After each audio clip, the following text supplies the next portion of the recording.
Halo teman-teman, selamat datang kembali bersama kami di video kegiatan keempat dari mata kuliah pengantar bisnis kami dari kelompok 19 dari Universitas Pembinaan Masyarakat Indonesia. Saya J. Firman dan bersama saya sekarang ada 3 anggota kelompok lainnya.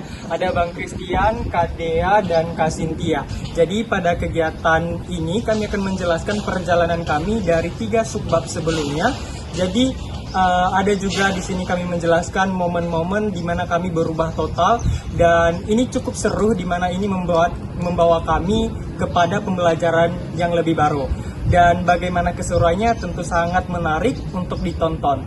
Terus saksikan kami. Saya Christian. Jadi, di sub kegiatan 1, kami diminta untuk mengidentifikasi jenis-jenis UMKM yang ada di sekitaran kami. Jadi, kami memilih jenis UMKM fotokopi. Alasannya simpel, karena usaha ini dekat kampus, permintaan dari mahasiswa yang jelas, dan keuntungan yang lumayan. Nah, selanjutnya, kami mulai langsung turun ke lapangan. Kami wawancara dengan pemilik usaha tersebut dan melihat bagaimana operasionalnya sehari-hari. Di sana, kami mulai mempelajari bagaimana tentang pemasokan, pelanggan tetap, dan bagaimana usaha kecil bisa bertahan. Tapi jujur aja, waktu kami duduk bareng-bareng mengevaluasinya, kami melihat bahwa margin keuntungan dari fotokopi ini sangat kecil sekali.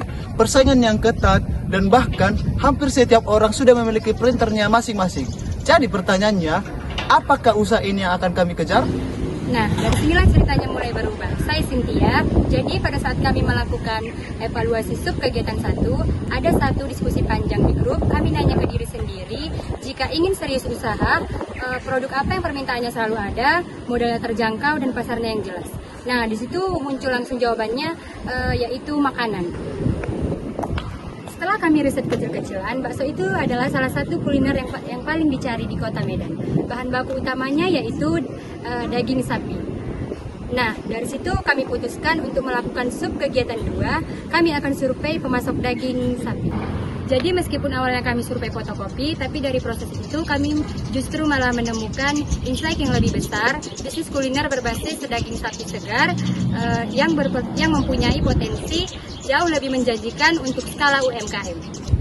Terus kami langsung ke Pasar Simpang Limun, salah satu pasar tradisional yang terbesar di Medan.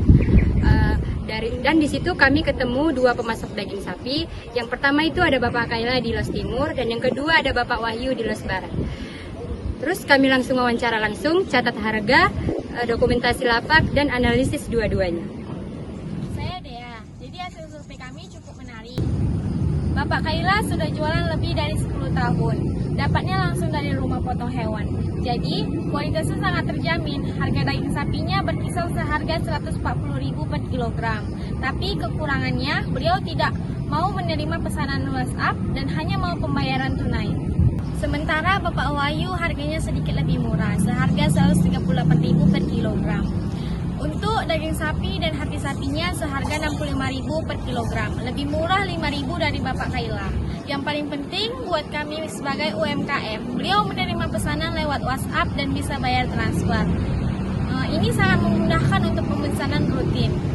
Dari penilaian terbobot yang kami buat mempertimbangkan harga, kualitas, ketersediaan stok, kemudian layanan, dan fleksibilitas pembayaran, Bapak Wahyu mendapat skor 2,25 dari 5, sementara Bapak Kaila mendapat 3,85. Jadi, kami merekomendasikan Bapak Wahyu sebagai pemasok utama dan Bapak Kaila tetap sebagai pemasok cadangan kalau butuh stok lebih awal atau kualitas premium.